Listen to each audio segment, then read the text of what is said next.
नमस्कार दोस्तों, मेरा नाम अनुज है। टारगेट एग्जाम विधि चैनल पर आप सभी लोगों का स्वागत है। दोस्तों, आज के वीडियो में हम लोग कंप्यूटर के 20 प्रश्न हल करेंगे। ये बहुत ही महत्वपूर्ण प्रश्न है, ध्यान से देखिएगा। आइए शुरू करते हैं।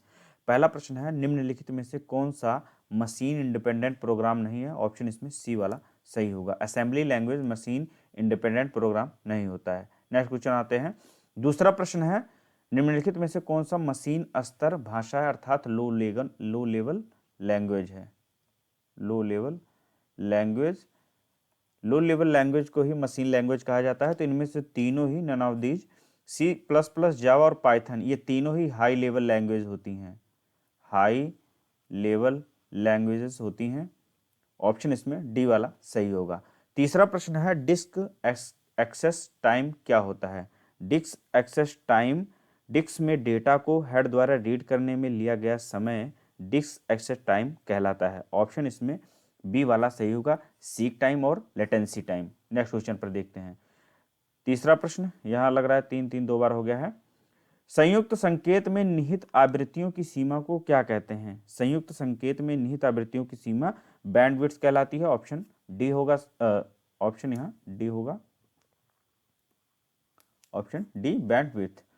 चौथा प्रश्न है, ईसीएस का पूर्ण रूप क्या होता है? ईसीएस का पूर्ण रूप होता है इलेक्ट्रॉनिक क्लियरिंग सिस्टम। ऑप्शन इसमें ए वाला सही है। पांचवा प्रश्न है दोस्तों, आई ड्रॉपर टूल का क्या उद्देश्य है? आई ड्रॉपर टूल कॉपी करता है और ट्रांसफर करता है किसी टेक्स्ट को कॉपी और ट्रांसफर करने का काम आई ड्रॉपर टूल द्वारा किया जाता है। ऑप्शन इसमें ए वाला सही है। छठवां प्रश्न है, रिमोट लॉगिंग के लिए किस प्रोटोकॉल का उपयोग किया जाता है? रिमोट लॉगिंग के लिए टेलनेट प्रोग्राम का उपयोग किया जाता है। ऑप्शन इसमें ए वाला सही होगा। नेक्स्ट क्वेश्चन पर आते हैं। सातवां प्रश्न है, निम्नलिखित में से उस विकल्प का चयन करें जो शेष तीनों से असंगत है। तो इनमें से जो विंडोज, यूनिक्स और डॉस है, ये तीनों जो है ऑपरेटिंग सिस्टम है। ये तीनों ऑपरेटिंग सिस्टम है। जबकि जो मैकेफी होता है, यह एक अमेरिकन कंपनी है जो एंटीवायरसेस और बीपीएन प्रोवाइड कराती है। बीपीएन और एंटीवायरस, और एंटीवायरस मैकेफी नाम से भी एक एंटीवायरस आता है, इसलिए ऑप्शन डी वाला सही होगा। आठवां प्रश्न है, निम्नलिखित में से कौन सा ऑपरेटिंग सिस्टम नहीं है? तो दोस्तों, जो सी प्लस प्लस है, यह ऑपरेटिंग सिस्टम नहीं है। नेक्स्ट क्वेश्चन पर आते हैं। बाकी तीनों जो है ऑपरेटिंग सिस्टम है।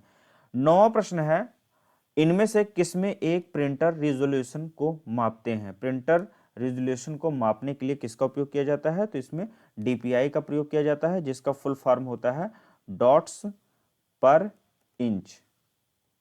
प्रिंटर रिजोल्यूशन को मापने के लिए डॉट्स पर इंच का उपयोग करते हैं। ऑप्शन बी वाला सही होगा।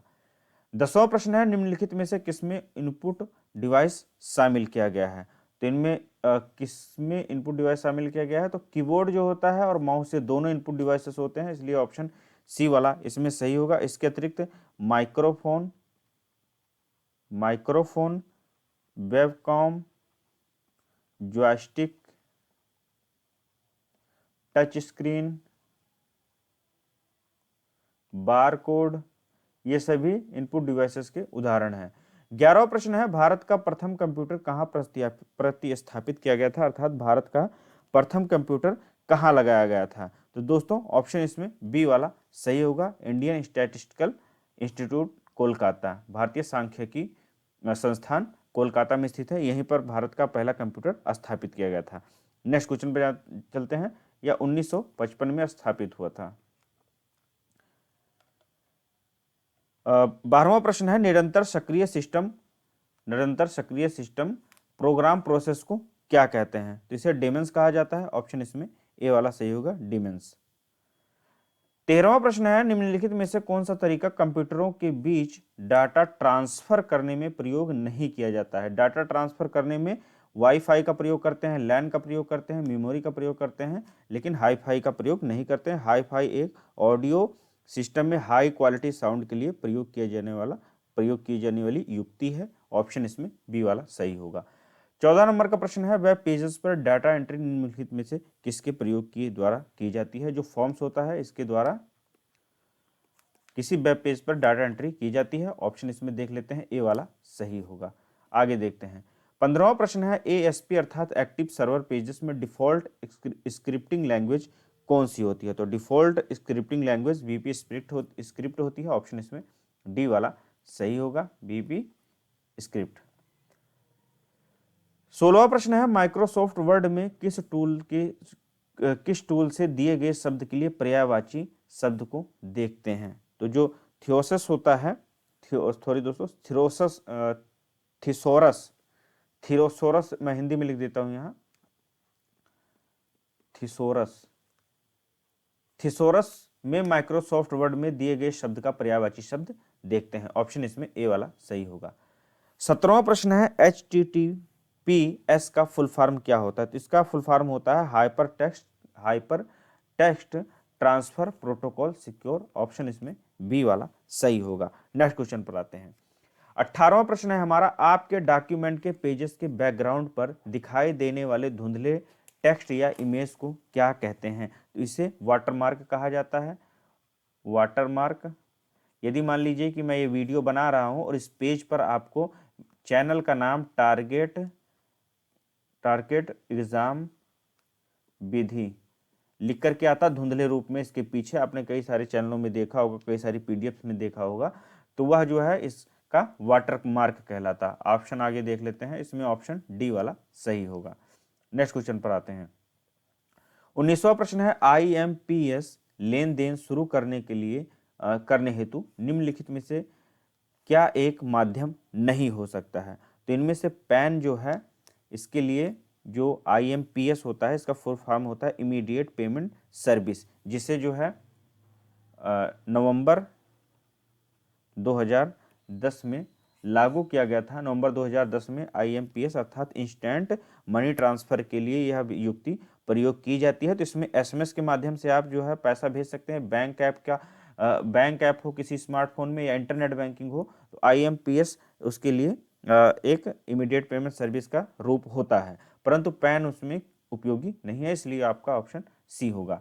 20वां प्रश्न है, बिजली बंद करने पर आसानी से डेटा को खो देने वाली मेमोरी के प्रकार को वर्गीकृत किया जाता है? कौन सी मेमोरी होती है जो अगर लाइट चली गई है, लाइट बंद हो गई है तो आपके डेटा खो जाता है? तो उसे वोलेटाइल मेमोरी कहते हैं या अस्थायी मेमोरी कहते हैं। अस्थायी मेमोरी के उदाहरण में, अस्थायी स्मृति या मेमोरी के उदाहरणों में आपका रैम है, जिसे रैंडम एक्सेस मेमोरी कहते हैं, या कैशे मेमोरी है।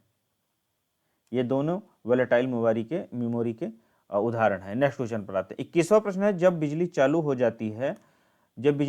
जाती है तो निम्नलिखित में से कौन सा नियंत्रण लेता है और स्वयं परीक्षण पर शक्ति देता है? तो ऑप्शन इसमें दोस्तों सही होगा BIOS, basic input output system. 22वां प्रश्न है, इनमें से कौन सा वायरस खतरनाक ईमेल द्वारा फैलता है? तो ईमेल द्वारा जो वायरस फैलता है वह है JS फोर्टनाइट। नेक्स्ट क्वेश्चन पर आते हैं। 23वां प्रश्न है, सॉफ्टवेयर जो आपको वेब पेजेस को पढ़ने, ऐसा कौन सा सॉफ्टवेयर है जो आपको वेब पेजेस को पढ़ने, इंटरनेट सर्फ करने की अनुमति देता है? उसे कहते हैं वेब ब्राउजर। ऑप्शन आपका डी वाला सही होगा। 24वां, सर्च इंजन निम्नलिखित में से कौन सा नहीं है? तो जो ट्विटर है यह सर्च इंजन नहीं है। गूगल, याहू और बिंग ये तीनों सर्च इंजन है, जबकि ट्विटर एक सोशल मीडिया प्लेटफॉर्म है। ट्विटर को न्यू नेम से जानते हैं, अर्थात अब यह एक्स के नाम से जाना जाता है जुलाई 2023 से जब इलोन मस्क ने इसे खरीद लिया था तो इसका नाम एक्स हो गया है। 25वां प्रश्न है, किसी रिलेशन या टेबल में रोज की संख्या, जो टेबल है उसमें रोज की संख्या क्या कहलाती है? रोज के रिलेशन को क्या कहा जाता है? तो दोस्तों यह कार्डिनैलिटी कहलाता है। ऑप्शन आपका ए वाला सही होगा। यहां पर मैं लिख देता हूं, रिलेशन में किसी रोज या जिसे ट्यूपल्स कहते हैं की संख्या जो होती है वह कार्डिनैलिटी कहलाती है, कार्डिनैलिटी। और यदि रिलेशन में किसी